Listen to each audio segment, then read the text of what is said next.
পদ্ধতির পরবর্তীকালে মানুষের দাবির প্রেক্ষিতে আবার চালু করেছেন, কিন্তু এখন আবার সেই নির্বাচিত যে উপজেলা চেয়ারম্যান তার কাছে কোনো ক্ষমতা থাকে না, উনি একটি শোপিস হিসাবে আছেন।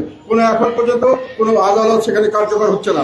এইসব কারণে আমরা মনে করি পূর্ণাঙ্গ উপজেলা পরিষদ যেটা ইসরাত করেছিলেন জনগণের স্বার্থে ৬৮,০০০ গ্রাম বাঁচবে, বাংলাদেশ বাঁচবে, এই সাধারণ কৃষকের কথা চিন্তা করে সেই পদ্ধতি আবার পুনরায় আমরা চালু করতে চাই, আমাদের দাবি। এবং আমরা কোনো সময় ক্ষমতায় গেলে ইনশাল্লাহ উপজেলা পদ্ধতি আমাদের নেতা আলহাজ হোসেন মোহাম্মদ এরশাদ যেভাবে করে গেছেন সেভাবে আমরা আবার। এখন দেশের পরিস্থিতি সম্পর্কে কিছু বলার প্রয়োজন মনে করছি। বাংলাদেশ এখন একটা গভীর সংকটের সময় পার করছে। আপনারা কি বুঝতে পারছেন আমরা জানি না। প্রতিদিন মিল্ক ফ্যাক্টরি প্রোডাক্ট সব বন্ধ হয়ে যাচ্ছে, মিল্ক ফ্যাক্টরি বন্ধ হচ্ছে, লক্ষ লক্ষ মানুষ বেকার হচ্ছে, এবং এই লক্ষ লক্ষ মানুষের সঙ্গে যারা বিভিন্নভাবে ব্যবসা বাণিজ্য করে তারা বেকার হচ্ছে। বিভিন্নভাবে কোন রকম অর্থনৈতিক কর্মকাণ্ড নাই, উন্নয়ন কর্মকাণ্ড সেগুলো বন্ধ হয়ে যাচ্ছে। উন্নয়ন কর্মকাণ্ডের যে বিদেশি টাকা সেগুলো তারা ফেরত নিয়ে যাচ্ছে। কোনো মানুষ ইনভেস্ট করতে আসছে না, কোনো নতুন চাকরি সৃষ্টি হচ্ছে না, প্রত্যেকদিন চাকরি আরো মানুষে হারাচ্ছে। সেই বেকার সমস্যা হচ্ছে, বেকার সমস্যা এবং তার সঙ্গে শুরু হয়ে গেছে আইন শৃঙ্খলা অবনতি। বাংলাদেশের ইতিহাসে আমাদের জানা মতে কোন সময় বাংলাদেশের ইতিহাসে এত খারাপ আইন শৃঙ্খলা পরিস্থিতি কোন সময় ছিল না। কোন মানুষের কোনো নিরাপত্তা নাই, কোনো কিছুর কোনো নিরাপত্তা নাই, মানুষের তার পরিবারের নাই, তার বাড়ি ঘরের নাই, তার ব্যবসা কোনোখানে কারো নিরাপত্তা নাই। ব্যবসা ভেঙে দিচ্ছে, বাড়ি ঘর লুটপাট করে দিচ্ছে, যে কোনো সময় মহিলাদেরকে অসম্মান করা হচ্ছে, যে কোনো যার যা ইচ্ছা করে যাচ্ছে। এবং প্রতিদিন আমি এখন দেখলাম যে প্রতিদিন এখন আমরা যারা খবর পাচ্ছি এবং বিভিন্ন লিবারে দেখছি ইতিহাসে সর্বোচ্চ প্রতি মাসে খুন হচ্ছে, বিভিন্ন জায়গায় খুন হচ্ছে। খুন না কেনারা বন্ধ করছে, খুন তো দরকার নাই, কেননা সকলের সামনেই তো করা হচ্ছে এবং কাউকে বাধা দেওয়ার কোনো অবস্থা নাই। সেই অবস্থার দেশ এখন যখন মানুষের আয় ইনকাম নাই, আমাকে আমার যে চুল কাটে সে নাপিত বলে, স্যার আমরা তো চলতে পারছি না। কেন? চুল কাটতে মানুষে আসে না, কেন? মানুষের হাতে টাকা নেই, ট্যাক্স দিবে কোত্থেকে? সরকার এটা বুঝতেছে না, কয়েকদিন পর ট্যাক্স পাবে না এবং কেমনি সরকার চলবে এটা আল্লাহ একমাত্র জানে। সমস্ত অর্থনৈতিক কর্মকাণ্ড স্থবির হয়ে গেছে। যখন একটা মিল ফ্যাক্টরি চলে, তার আশেপাশে রেস্টুরেন্ট চলে, তার ওষুধের দোকান থেকে, কসমেটিকের দোকান থেকে অনেক কিছু চলে, সব বন্ধ, সব বন্ধ। কারো হাতে কোনো পয়সা নাই। দেশ যাচ্ছে কোথায়? কিন্তু জিনিসপত্রের দাম কি কমছে? প্রত্যেকদিন বাড়ছে। এখন কথা হলো ইনকাম নাই, জিনিস দাম বাড়ছে। তাহলে কি করবো? আমি যা খাই তার চেয়ে অর্ধেক খাবো।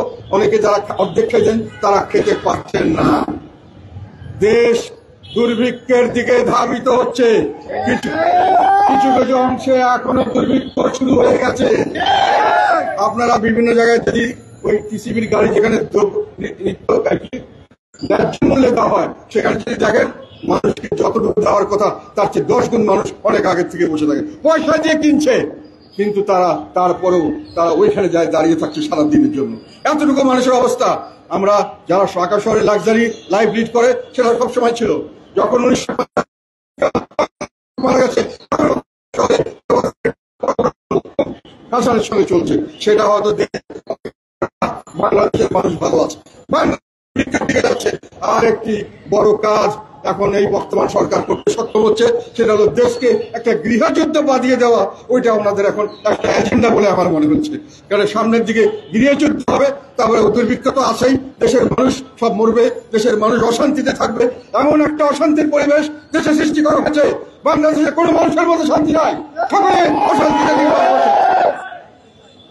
এখন আমি সেই জন্য একদিন বলেছিলাম যে আমরা একজন নোবেল শান্তি স্থাপনের জন্য নোবেল প্রাইজ পাওয়া একজনকে এখানে আনা হয়েছিল। উনি এখানে কাজ করছেন, উনি সর্বোচ্চ হয়েছেন, সবাই অনেক আশা নিয়ে বসে আছে, কিন্তু সবাইকে হতাশ করে উনি এখন দেশকে যেভাবে অশান্তির দিকে নিয়ে যাচ্ছেন, আমার কাছে অনেক সময় মনে হয় অশান্তির জন্য যদি কোনো নোবেল প্রাইজ বা এই ধরনের কোনো প্রাইজ থাকে সেটার জন্য বর্তমান তত্ত্বাবধায়ক সরকার এবং তাদের প্রধান এটার জন্য এখন এত কম্পিটিশন করতে চাচ্ছেন বা কম্পিটিশন করার উপযুক্ত হয়ে দাঁড়িয়েছেন।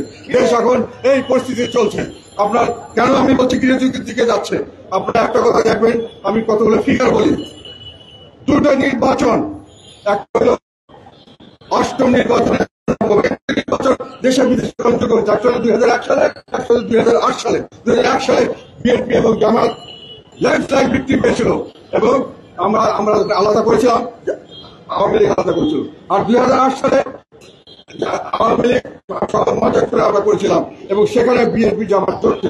সেখানে আওয়ামী লীগ ল্যান্ডস্লাইড করেছে। এই নির্বাচনগুলি সম্পর্কে কারো কোনো সন্দেহ, কোনো অবকাশ নেই। কিন্তু এই নির্বাচনে দেখা যায়, ফলাফলে দেখা যায় কয়েকটা ইন্টারেস্টিং জিনিস। একটা হলো বিএনপি, জাতীয় পার্টি আর আমাদের জামাত ছাড়া বাকি শুধুমাত্র 3% ভোট থেকে, আর 3% থেকে 3% ইন্ডিপেন্ডেন্ট, মানে 50 দল 100 দল সবাই ভোট সংখ্যা হলো 3%। এখন আওয়ামী লীগ আর বিএনপির ভোট সংখ্যা 81%।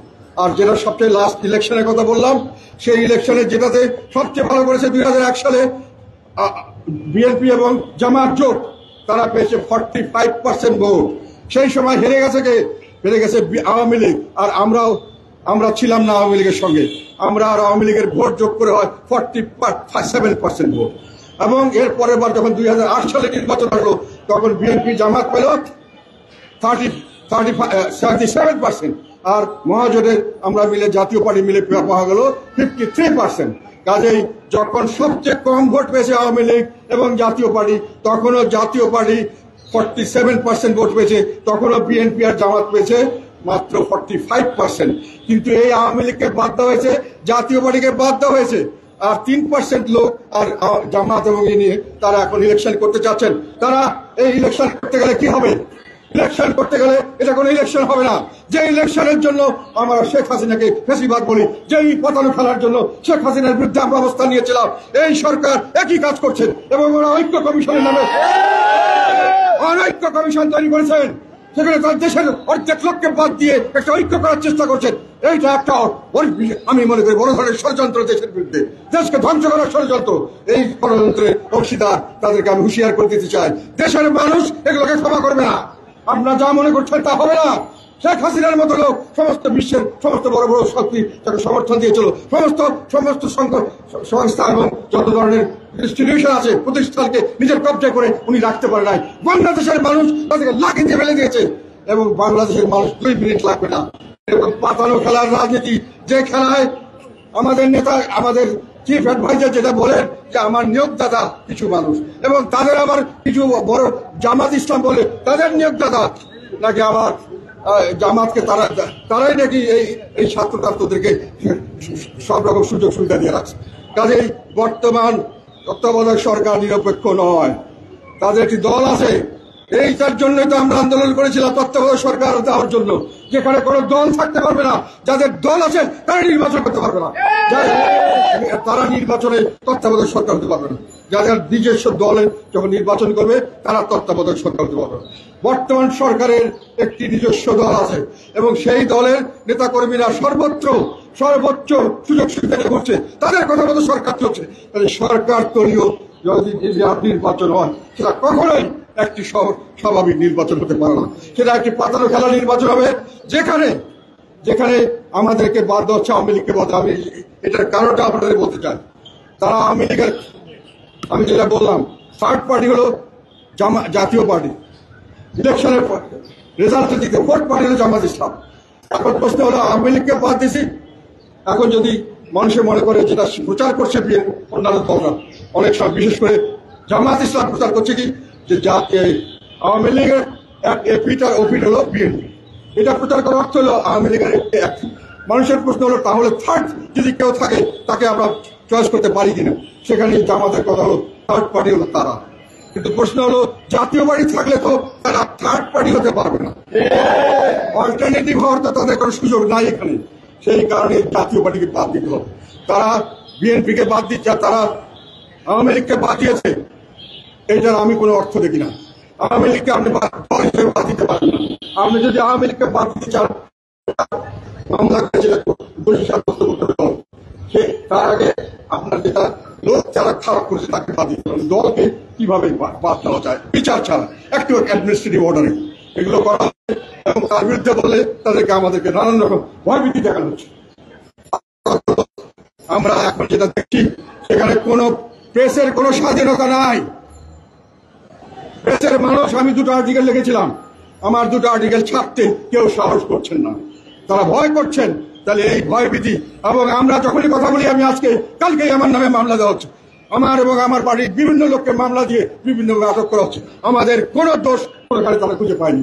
জায়ের জোরে নির্যাতন করা হচ্ছে এবং সেখানে তাদের বিরুদ্ধে কথা বললে সেখানে মামলা দিয়ে নির্যাতন করা হচ্ছে। তাহলে নির্যাতন তো আমরা সবসময় ভোগ করেছি, আগেও ভোগ করেছি, এখনো ভোগ করছি। এই নির্বাচনে আমাদের এই নির্যাতনে আমরা কোনোদিন পিছুপা হই নাই। আমরা দেশের জনগণের পাশে আছি, দেশের জনগণের পাশে থাকবো ইনশাআল্লাহ। আমাদেরকে যতই ভাবে যেভাবে চেষ্টা করা হোক, আমরা যে করি আমাদেরকে কোনো দোষ বের করতে পারবে না। এই সংগ্রামের সময় এই যে আমরা এই আন্দোলন, জুলাই আন্দোলনের 1 তারিখ থেকে শুরু করে প্রতিদিন আন্দোলনের শেষ পর্যন্ত আমরা প্রতিদিন আন্দোলনের সঙ্গে ছিলাম এবং এইটার একটা প্রমাণ আমরা বিভিন্নভাবে, আমার কথা নয়, প্রেসে জায়গায়, টেলিভিশনে জায়গায় এগুলো আমরা দেখেছি। এই যে আমাদেরকে কিভাবে বলেন, যারা বলেন তারা অনেক আওয়ামী লীগের ছিলেন এবং আওয়ামী লীগের ছাত্রলীগের ছিলেন, তারা ছিলেন ফ্যাসিস্ট। তারা এখন বলছে যে আমরা নাকি ফ্যাসিস্টের দৌড়, তারা ফ্যাসিস্ট। এবং তারা এক সময় আরেক গ্রুপ নিচ্ছেন। তারা কোনো সময় ছাত্রলীগের হেলমেট পায়নি, কোনো সময় তারা জাতীয় ছাত্র শিবির, যাই হোক, এইগুলো আমাদের কথা। এখানে ব্যক্তি আমাদের কোন রকম স্বাধীনতা নেই, নির্যাতন করা হচ্ছে, বিনা বিচারে আটক করে রাখা হচ্ছে। তাদেরকে কোনো জামিনের ব্যাপার হলেই জামিন দিলে আরেকটা মামলা দিয়ে আটক করা হচ্ছে। এইভাবে আমাদেরকে বিভিন্নভাবে অস্থির হয়রানি করা হচ্ছে।